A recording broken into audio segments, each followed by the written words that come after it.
Welcome to the Political Insider, and for a very pleasant change, we have got our original contributor to the Political Insider, and that is Kuhle Maseko. Kuhle, welcome back. Thank you so much, Mike. So it's good so to have great you to back. Be back. I'm so happy. Yeah, it's time. I know you've been traveling.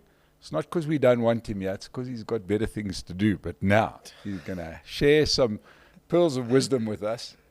There's a couple of issues that have been in the news. Let's start off with the hot political issue, which has been the first week and a bit of the Madlanga Commission. We've heard from Konazi himself and then Fanny Masemola. What do you make so far of this Madlanga Commission? Do you think it's going to achieve anything? Well, no, Mike, I doubt. I don't know any commission that has actually achieved anything under Ramaphosa. I mean, you could even include the TRC. I mean, what did that achieve? But let's focus on this.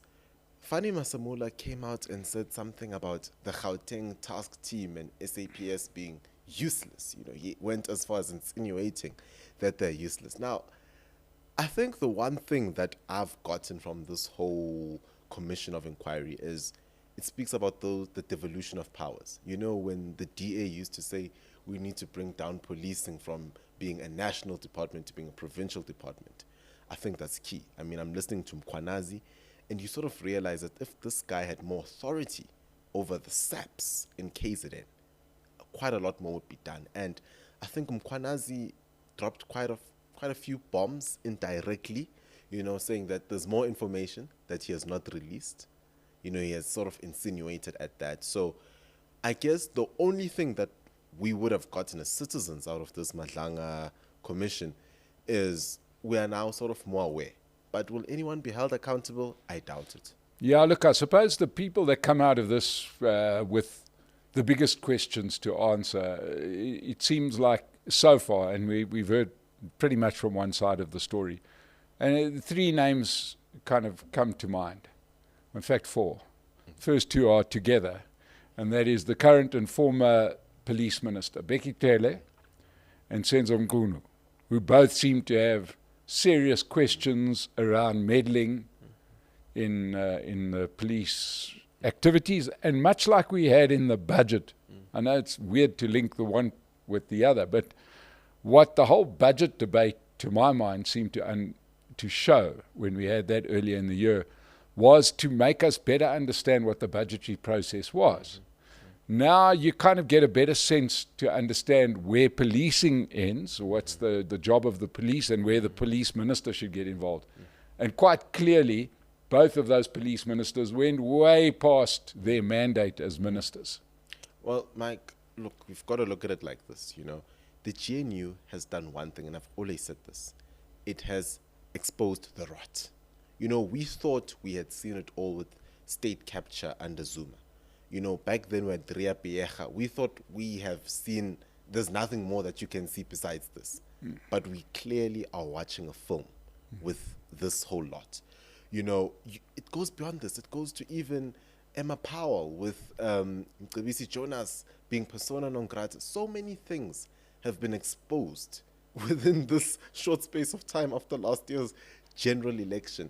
And somewhat, you know, Mike, goes back to this question that you always love raising on your show is South Africa could be heading for another election, because it just feels like it's just the perfect recipe to just eventually just implode. Yeah, and so far from what we've seen in the Madlanga Commission, it looks like both those police ministers have got serious allegations, two of them, one being overstepping their mandate, the other being practically, personally involved in blocking police from doing their work when it comes to organized crime. So they really are in trouble. And it does seem to me highly unlikely that both Bekitele or Senzo Mkunu deciding by themselves to do this. It would seem like way too convenient that you've got two rogue police ministers acting by themselves to stop the process. Well, look, Mike, I think the important thing to remember is the Office of Intelligence sits within the Presidency, right? Because the President has now, you know, basically taken all critical powers and put them under his watch. Now, intelligence sits there, and you ask yourself, the number one citizen of the country, well, how long will you continue acting surprised? I mean, you know, for me, I would not buy that cock and bull that you come and say to us, I didn't know, we will investigate. Are you telling me that Mkwanazi, a guy in KZN, who's a not national commissioner, provincial commissioner, knows what's going on in Gauteng? Mr. President, your office is in Gauteng. Yeah. You know, that how ridiculous does this get? But it just goes to show, it's like, you know, when Gayton McKenzie mentioned, what was it again, when he said, now you'll only see, you know, the real dirt or whatever, you know. It's like, guys, where's the president? Yeah. Everyone else knows, we know. Yeah. What's happening? Yeah, well, look, he didn't even know that Johannesburg was falling apart, and he lives in Gauteng. The other two people that, well, you mentioned the president. There is no doubt that what has emerged after the first week and a half of the commission is that the president himself has got questions to answer. Yeah. At least he's got allegations to deny that he knew nothing about it, which he might just do because he lied for the Zondo Commission, that he knew nothing about what was going on and he was deputy president. But he's definitely put himself right in the middle of it all to say, for somebody to say, we've got to summons him to sit in front of the commission. And I've been quite impressed with Madlanga himself. He seems to be a fairly switched on kind of guy. I don't see a situation where he doesn't call the president to testify. That's how we felt about Raymond Zondo. Yeah. At a point in time, if we are to be honest, you know, you sort of felt like, okay, he's holding people accountable. If we remember Dudumieni and the rest. So I'm not one to be fooled by this, you know, pantomime and by what's going on, you know. But for me, the key part here is to say, Mike, when Ramaphosa leaves this office come 2027, because he's not going to finish his term, right? When he leaves, he's going to leave as a man whose only decisive decision in life after 1994 was what happened in Marikana. Yeah. There's nothing else that he has done. He's been a president that has been super indecisive, a president that is so focused on international affairs versus what is going on in his own country. You know, we are very quick to call others criminals while he is sitting at a table with thieves. You know, his own deputy president has got property to the value of 60 to 70 million while he earns less than 5 million a year. You know, things don't make sense. But, you know, you've got pala dollars. Somehow he didn't know about that. You know, it just goes on and on and on and on and on. You just have got to ask yourself, Mike, South Africa is going to get to a point where it's going to reach a boiling point where people won't just be sitting by the sidelines and watching this going on anymore. Yeah, well, so he's definitely going to be called up to the commission, and what happens there, as you say. And of course, the other person who definitely will face charges because he's not powerful enough to avoid them is going to be Shadrack Sibiya, the Gauteng head of the Hawks. He seems to be a guy who comes from the Jacob Zuma School of Morals. There is no doubt about it. This guy is in it up to his ears.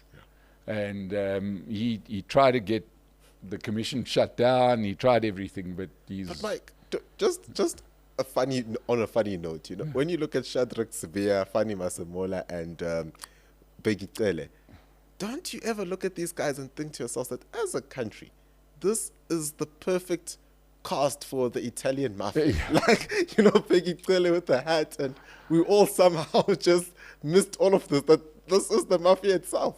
Yeah. You know, it's just, can't, and who's it? Kat Matlala was supposed to be, was it deputy or vice? Yeah, he said my deputy is on it. In the meantime, he's one of the top Apparently, criminals. they said Kat Matlala should have been the deputy of the deputy commissioner of SAPS, something like that. I heard some rumor. Yeah, it just comes crazy. But anyway, we'll continue to watch it. There's something going on. Whether it leads to anything, let's hold our hats. But let's talk about more important stuff, because it is going to have an impact on politics, and that was Helen Zille finally making the announcement that she's going to run to be the mayoral candidate in the local government elections whenever they're held, and as the DA's candidate for mayor. That isn't the surprise. The surprise, I think, has been the response. What do you make of it now that we've got a little bit more to go on? Okay, so firstly, Mike, I think the interesting thing is the DA is coming in hard in Gauteng. Clearly, they are putting, I would say, key candidates that are at a national level to come down to local government and to make a huge foot statement here. The real question is, do we think a guy that needs to stand on a box in order for us to see him, Dada Morero, do you think that he's going to challenge Helen and somehow emerge victorious? No. I'm trying to be an optimist. It's not going to happen. I think the ANC would need to send Panyaza Lusufi or Thabo Mbeki if they really want to contest Helen Zille. But let's look at what happened this week, or this past 2 weeks ever since Helen's announcement. Have you noticed the only attack that comes towards Helen or the DA would be Kaya Licha, Enyanga, as well as what's happening between Israel and Israel, the whole Israel-Palestine issue. Now, here's the thing for me, Mike, and I think we need to clarify this thing straight. It was disgusting to see how Anele conducted that interview. Anele should have taken that anger and all that enthusiasm and directed it to Panyaza Lesufi. Yeah. Because, let's be honest, the guys that have been in charge of this distraction for years, do the journalists ask them these hard questions? No, they don't.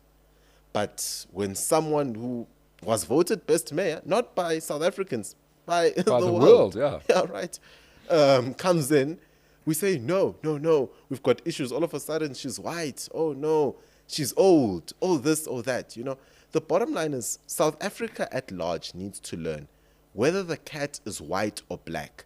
As long as it catches mice, that is what we need. I think that my reading of the situation, and I made the point that it shouldn't be Khayelitsha versus Cape Town. Yes. It should be Sandton versus Claremont. Yes. It should be Khayelitsha versus Alexandra.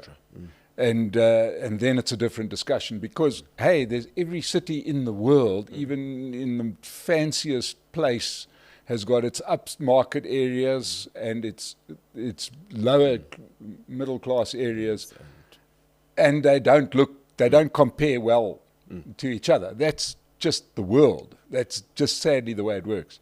But I think that what this election is going to be doing is it's going to be a referendum. A long-needed referendum in South Africa on what is more important, delivery or ideology, right? And it's a referendum on what is more important to South Africans, to get an economy that works, to get a city that works, or is it more important that we worry about ideology? True. It's the referendum that interests me the most. Mike, I think you raise a very fair point looking at your just last statement right now, where you speak of comparing like for like, right? I think it's very important just to remember, as on that note, is a lot of these upmarket areas that everyone seems to be comparing. Everyone always says Alexandra, Sandton, and all sorts, and mind you, ANC managers here, but I'll still use it.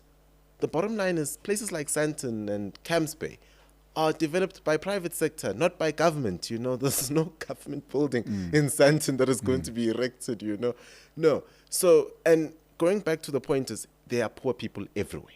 The Eastern Cape, many people from the Eastern Cape flood to the Western Cape. That's called economic migration, same as what we see here in Gauteng. People come from MP, Limpopo, wherever it is, right? And the general assumption should be, if you are here in Gauteng, even if you do live in a shack, I'm very sorry to say this, you perhaps find it better than living in your hut in Limpopo.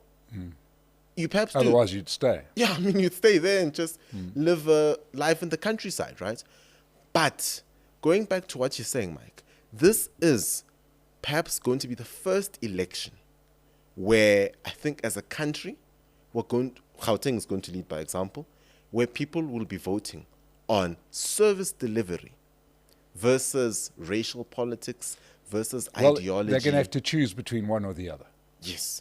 But, I've been looking at the, sentiments on the streets and listening to a couple of people. It's interesting to hear the support amongst black people coming out for Helen Zille. It's been very interesting even for myself, you know. Yes, obviously there's going to be those negative sentiments, but people have come out to say, despite apartheid, despite the fact that she's white, we want jobs. We want a city that works. And that's what people want at the end of the day. You know, you can only feed them this much of communism. But when they realize none of us are working, Yeah. we just look for who's going to give us jobs. Yeah, I must admit, I heard the best follow-up conversation later after the Nele, where she tried her hatchet job on Helen Zille, which is, you've got to watch it. We analysed it on the State of the Nation on earlier this week. Please go and watch. We've got snippets of that interview, which went pear-shaped in the worst possible way. For clearly, there were two things that emerged, and to me, the one thing that emerged is that Helen Zille's biggest opponent in this election is going to be the media. The media, who relies on the government licensing, is staffed by people that are extremely sympathetic to the ANC. They are going to have ANC talking points for days. I happened to catch another interview later on the same day with Aubrey Masangu on 702 with some analyst who's not even from Gauteng, and they were talking ideology, and why Helen Zille can't be the mayor. And then they opened the lines, and not one person agreed with them.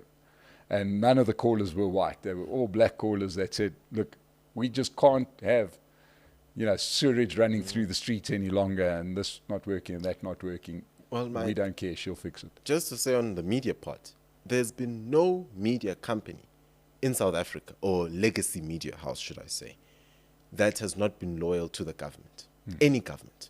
We can go back as far as apartheid. They were loyal to the apartheid state, So it's part of it. Even if the DA comes in tomorrow, they will be loyal to the DA. Well, they're loyal for a practical reason, because you still need the license. And you need the government issued the license, and you need the government advertising.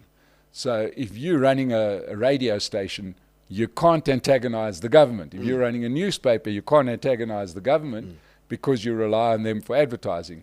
Where we're fortunate in the podcasting space is that government, well, certainly the ANC aren't really aware yet that we exist, even though more people watch us than they watch television. But so it's just going to be a fascinating thing.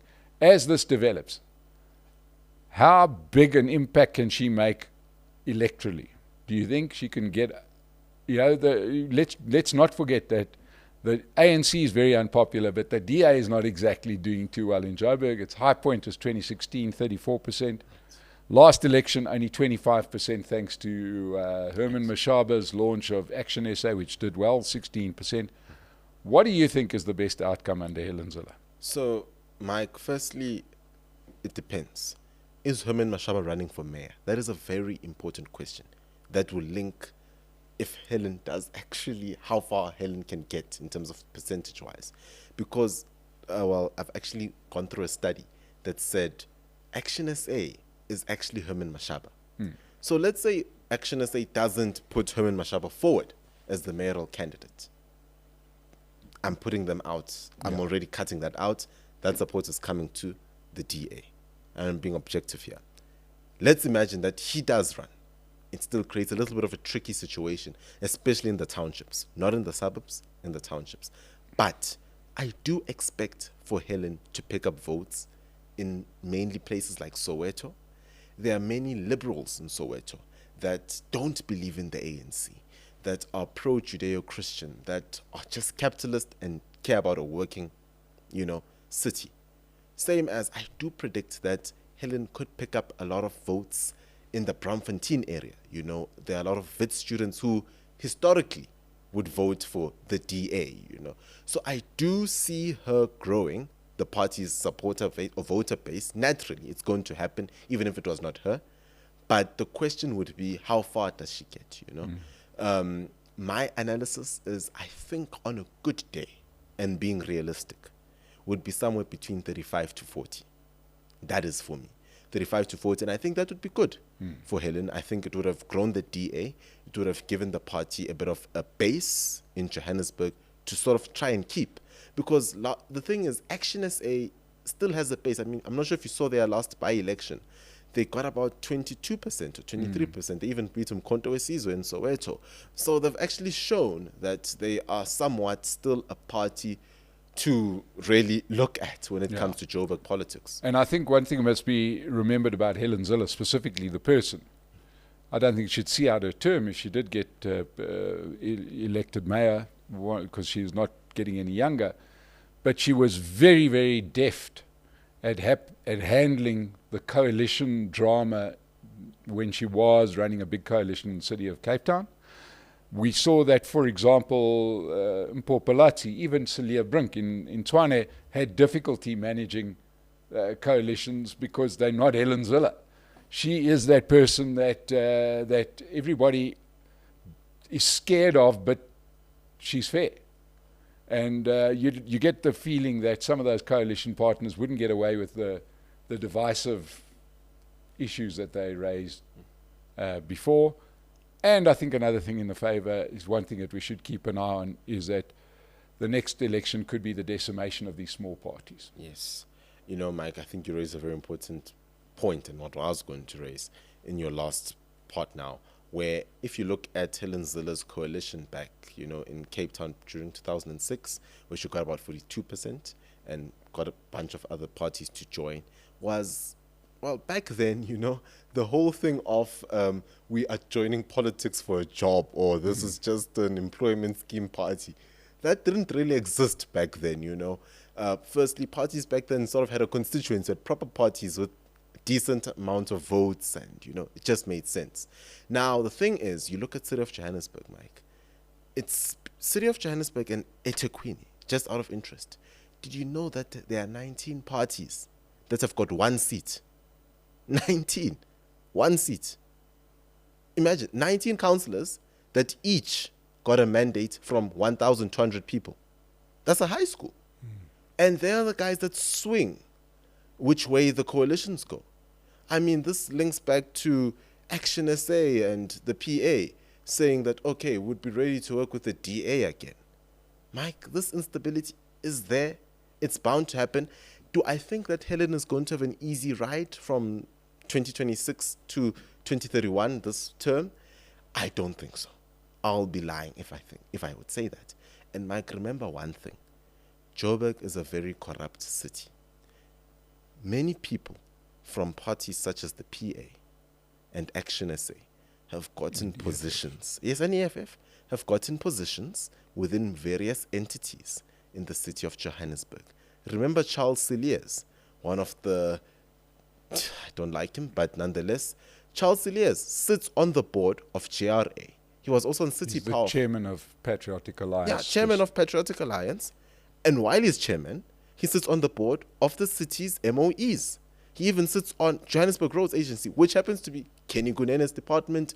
Who's to say that he'll go? Nonetheless, the bottom line is, Helen wants to get in and clean. That's what she said on her recent interview with Sizwe. She says she's going to kick out people. Mike, if she's really going to follow out throughout that mandate and say, I'm going to kick out people, she kicks out Charles Cilliers as an example, the PA is going to withdraw. Do I see her staying for too long? That's what she's going to face. Yeah, it's going to be interesting. And just in closing, while we're on this, there's talk of, not talk, Kate McKenzie did mention that they considering, this is the Patriotic Alliance, considering their continued participation in the government of national unity. This is because he wants Kenny Kunene back in his position in Johannesburg, where they've got a nice thing going in the transport department, and he wants him to have his job back because obviously there's something going on there, and he's threatening the GNU, which if we consider that not even the DA threatened the GNU after Panyaza Lesufi broke the agreement that was signed. It's quite a big move. Do you see him doing it? Yes, I do. Mike, there's a couple of reasons for this, Mike. Number one, elections are coming up next year. You know, Gayton, like you so rightly, I think, was it you who once said that you could not separate from Ramaphosa? You can, but only with a crowbar. Right. So, you know, he's been Ramaphosa's mouthpiece. He's been singing like a canary from day one. Right? So this is the GNU cheerleader. Yeah, cheerleader now saying, I'm going out. And the thing is, I think he's been more adamant than the DA on a more serious note, because he had an interview, with a couple of media houses saying that they are working on it. Not that they are considering it. He's saying that it's going to happen. It's just a matter of time. It's a matter of, does Kenny Gunene get back in there, in the city of Johannesburg? Now, here's the interesting thing, Mike. Number one, I'm saying it's for elections. I'll call it out. Number two, it's donors. It's funders. Action SA and the PA have got similar donors. And I'm very sorry to say this, I hope I don't get in trouble. But these guys will be forced, the donors will be telling them, we sponsor your parties to take out the ANC. And here you guys are bringing back the ANC through the back doors when it's not necessary, right? And they will be forced to say, relook at your coalition agreements. That's what's going to happen. Number three, Mike, is coalitions are going to fall.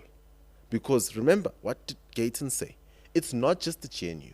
It goes straight down to GLUs like City of Johannesburg. And I did the maths. This coalition had 184 seats with Action SA and the PA initially. Remember, Action SA is gone now. That's 44 seats minus. And then there's the 10 seats of the PA that will also go. That takes them down to 130, meaning it's down. It's done. But also, I'm going to plant this seed, and that is that should you start seeing a collapse of the GNU where small parties start to leave, it might make it easier for the DA and the ANC to work together at an agreed level, kind of like almost in a coalition. Very interesting. Kushle, back in town. He's going to be here again. So good to have you here giving us your insights. Subscribe to the Political Insider, please, and we'll see you again. Kushle, thank you so much for joining us. Mike. Really good to have you here. Thanks, Mike. And before we go, 10 minutes with Kushle. If you haven't watched his podcast and you haven't subscribed, get your news from Kushle in the morning and then come and get more news from Political Insider later in the day. Thank you so much for joining us. Thanks, Thank Mike. you.